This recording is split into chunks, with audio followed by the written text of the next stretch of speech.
Hello all. In this video, I'm going to just be talking about some important aspects of mythology because it's important to understand how mythology functions in order to understand how we get to the part in Western philosophy where the what are known as the Western cosmologists start doing something else in a non-mythological sense. So a lot of times we use the word myth as if it's a sort of negative. A lot of times, to call something a myth in our modern ears means that it's a story that is false or it's something that individuals just sort of naively believe in without evidence, or the kind of thing that people just believe um, in such a way that runs contrary to the available evidence, and so on and so forth. But mythology actually has a really important social and cultural role to play, and I think that's uh, true to this very day, even in 2022, with the age of science and the age of modernity and everything else. In many ways, even in American society, we have our myths that we hold as true, and we largely leave them unquestioned because they inform our understanding of who we are as Americans in particular. All right, so don't think of mythology that way. Don't think of mythology as a negative or a pejorative thing, which means a story which is just obviously false or something that people naively believe independently of evidence. All right, so we're going to have a develop a much richer understanding of mythology than just that. So a myth, in simplest terms, would be a very old story about the origins of the world and the things in the world. So, common subjects about myths range from everything to the origin of the universe, the cosmos, but even um, phenomena related to birth and death and how that potentially relates to afterlife scenarios, other kinds of natural phenomena, and the like. Gender roles in society and roles between leaders in society and individuals that are not in leadership positions in society, and how we justify who's in charge and who's in leadership and who is not.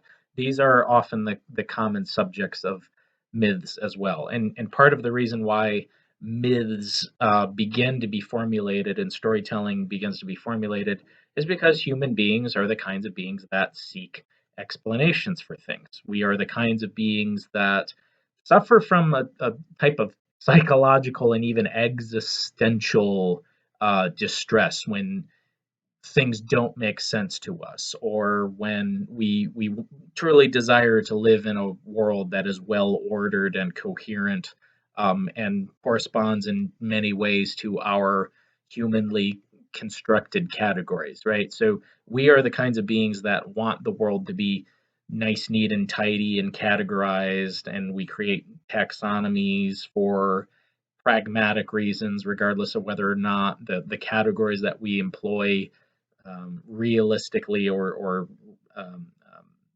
literally apply to the things in the world. So not all of our categories that we use for practical or pragmatic purposes actually carve out natural distinctions in the world. A lot of our categories for things just exist for purely practical or pragmatic reasons. And that way, a lot of our categories are socially constructed for our own benefit or for our ease. All right.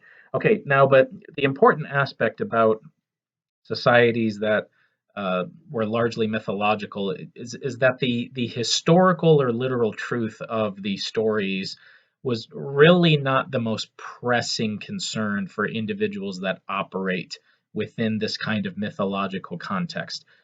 For those that operate within that mythological context, the myth really occupies what we could call a certain kind of sacred history. uh, to question the literal truth of the myth or the historical accuracy of the mythology is largely to miss the point of the storytelling or the recounting of the mythology in the first place. Why? Because the mythology cuts at the very heart of who we are as individuals. So to question the mythology in at least one important aspect is to question who we are as human individuals. So there were at least three important functions that mythology gave, and this is why in philosophy, when the more mythological understanding of things began to be questioned, why it was going to rock the boat in significant kinds of ways here. All right. So, most obviously, mythology gives individuals explanations of natural phenomena. So here we have the sky and the sun and mountains and rivers and grass that's green and this lovely world that we live in. So the most sort of obvious example would be that we have an occurrence in nature that we can't explain, some sort of event or natural phenomena, and the actors in mythology are usually supernatural agents or at the very least extra human kinds of agents. So there's things out in the world that we don't have explanations for. So there's a supernatural or extra human agent which serves at the heart of that explanation. So when we see thunder, it's Zeus hurling thunderbolts and things like that. Now, but obviously, since the the natural phenomena themselves are going to be explained in terms of the activities of and interventions of supernatural or extra human agents. The very category of the supernatural and the natural, or the human and the extra human, these categories are a little bit blurred. Um, and this will come up when in the video on pre-Socratic cosmology, where a lot of these boundaries are not neatly defined for that kind of reason.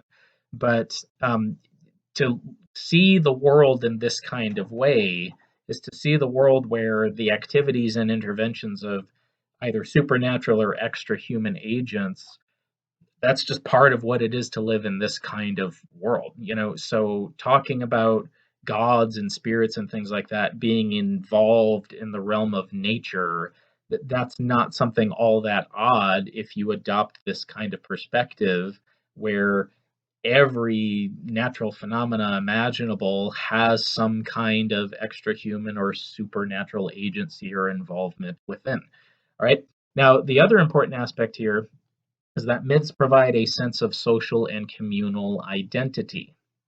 Now, this functions in a couple of different ways. So, when individuals have a strong sense of social and communal identity, there's not only some sort of unifying factor that they all kind of stand in solidarity with each other. So if you live in Athens, you live in the city of Athena. So the laws and the way of living and the way society is organized, this is going to be centered around the kinds of things that we believe Athena cares about. So here there's no distinction between being a loyal citizen of Athens and also being a loyal servant of Athena. Those two things are largely indistinguishable from each other.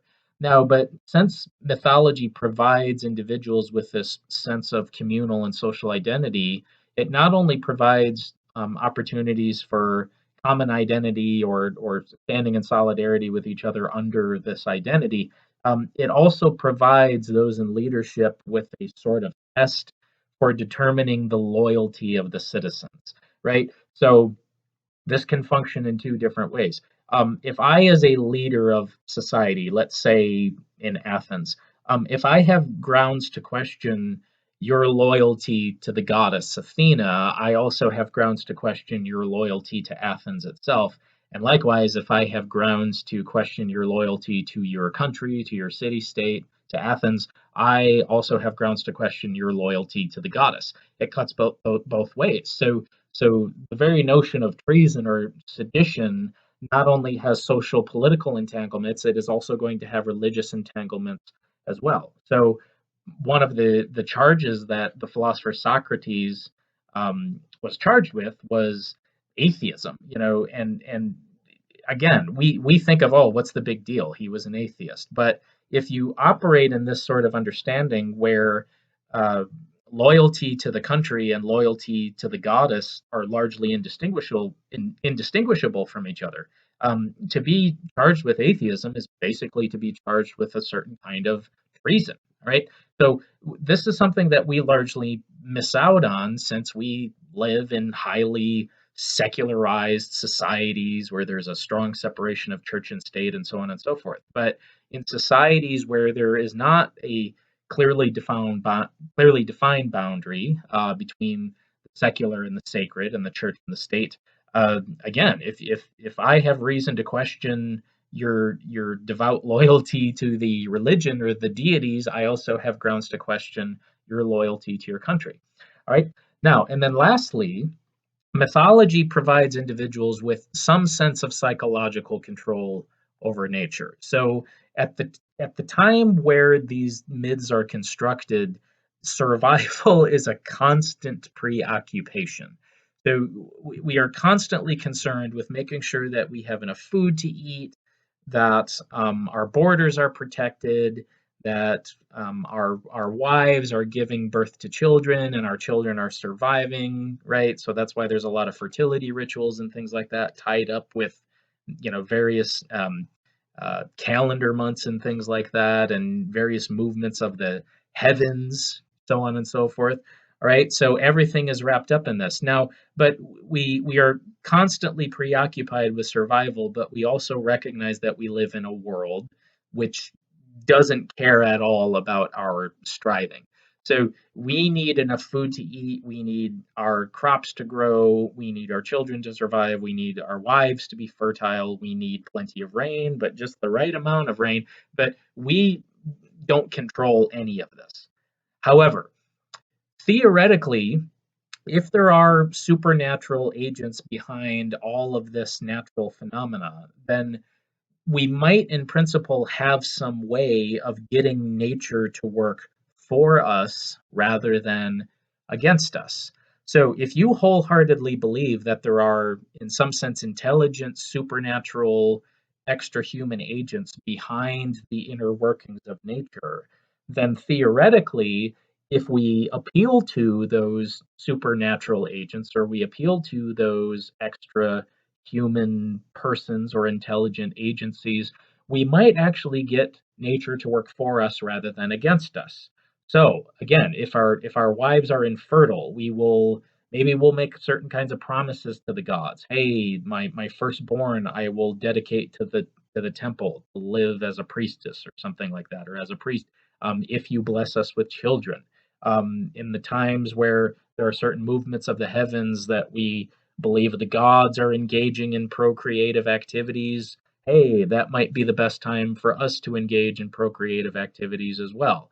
If there are various kinds of movements of the seasons, right, going from fall to winter and then into spring. I mean, this is a cycle of birth and death and rebirth.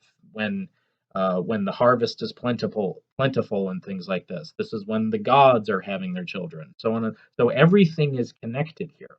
Okay, so since we are constantly aware of the fact that we are not in control of nature, but the gods and goddesses really are in control of nature, then maybe by being devout religious individuals are offering sacrifices and offerings and building grandiose temples and things like that, blessing the gods, praying to the gods, so on and so forth, we can actually get the gods to bend nature to work in our favor, right? Now, and obviously here the proof is going to be in the pudding. So, I mean, if we engage in certain kinds of rituals and then we don't get a good harvest, that will be an indication that maybe we made somebody angry, or we didn't have the right kinds of rituals, or we weren't praying to the right deity in the right kind of way.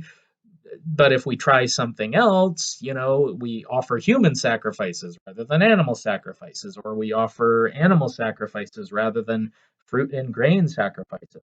Aha, well, then, if things start working for us when we switch our methods or we switch our thinking about how these things actually appease the gods, well, if it works once, we're just going to keep doing it and doing it and doing it and doing it and doing it, right? So there's a certain kind of method to this mythology, right? Um, it's easy, again. It's easier for us to look at this sort of mythology and just be like, I don't understand how anyone could ever think this way. I mean, but put yourself in this kind of pre-modern way of thinking about the world. I mean, if you really believe that there are gods and goddesses behind all natural events, of course it would make sense to try to appeal to those powers, to make sure that we have enough rain, to make sure that our wives are fertile and that our society survives, right? So if you operate within that mindset, then these kinds of methods, the religious devotion and the offerings and the festivals and the sacrifices and things like that, that makes perfect sense. Okay, now why is it so important then to talk about all of this in understanding how we get to Western philosophy? So we typically say that Western philosophy began in 585 BCE when the philosopher Thales successfully predicted a solar eclipse. And he did so using only math and astronomy. Now, this cuts against the grain of everything that the mythology tells us about the world. Okay, so most obviously, it cuts against the grain of there being sort of supernatural agents behind natural phenomena. So, um, if there are supernatural agents behind natural phenomena, then to have a correct explanation of what takes place in the world has to refer to those supernatural agents and what they're doing. Okay, so think of a solar eclipse. If there's a god behind the sun and a god behind and a goddess behind the moon, and they're over top of each other, hey, it doesn't take too much of an imagination to think about what these supernatural agents are doing. Either that or it's the end of the world, one of the two. Okay, but Thales comes along and he says, okay, at some point in the future, there's going to be a solar eclipse, and he doesn't explain this in terms of any kind of supernatural or extra human involvement in the world. He doesn't talk about, and this is going to happen because this is what the gods and goddesses are going to be doing. He predicts what's going to happen in nature without using any reference to supernatural involvement in that explanation. It was the first attempt in recorded Western history to give a purely natural answer to the question of why certain things happen in nature. Okay, now, but more importantly, this cuts against the grain against this sense of social and communal identity and that sense of psychological control over nature. Those are the kinds of things that are going to get you in trouble. So let's go back to Athens. So I'm this pesky, rabble rousing, troublemaking philosopher that is going to suggest to you loyal servants of Athena, maybe Athena doesn't exist the way we think she does. Or maybe Athena isn't as involved in the affairs of the world as we think she is. Or maybe the gods and goddesses themselves really don't exist the way we typically think of. I'm not just suggesting an alternative view of reality. If your very communal and social identity is wrapped up in the mythology, then for me to pose any challenge to the mythology is for me to challenge what it means to be you as a citizen of Athens or as a loyal servant of Athena. So if the gods and goddesses don't exist the way that we think we do, or the way that we think they do, then you don't exist the way that you think you do.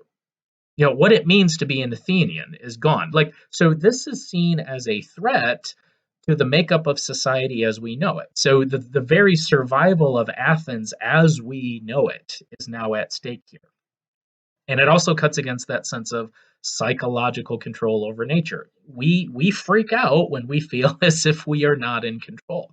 So if I suggest any alternative to the mythology or I question the mythology, I don't just question the way the world works. I question how society works. I question how culture works. I question how you work and how you operate with other fellow citizens of the country. I question your safe, secure, coherent view of the world. And that is going to be psychologically and existentially challenging to you. Okay. Now, and this is exactly what we see in the trial of Socrates. So Socrates questions the established mythology, and in the end, he really ends up getting executed for it. He was charged with trying to incite a riot. He was charged with trying to corrupt the youth. I mean, what are philosophers good for if not for corrupting the youth, right? Because all education centers are just centers of liberal Marxist godless indoctrination. Everybody knows that. That's all we're concerned with is corrupting you, right? So I actually have a tally board uh, just off screen here that I use for the number of students that I've corrupted over the last 14 years I've been teaching philosophy. It's a lot, and the devil gives me a beer for every young youth I corrupt and indoctrinate, right? Okay, so hopefully this video was a little bit instructive on the nature of mythology, and as we'll see how this affects pre-Socratic ancient cosmology as well.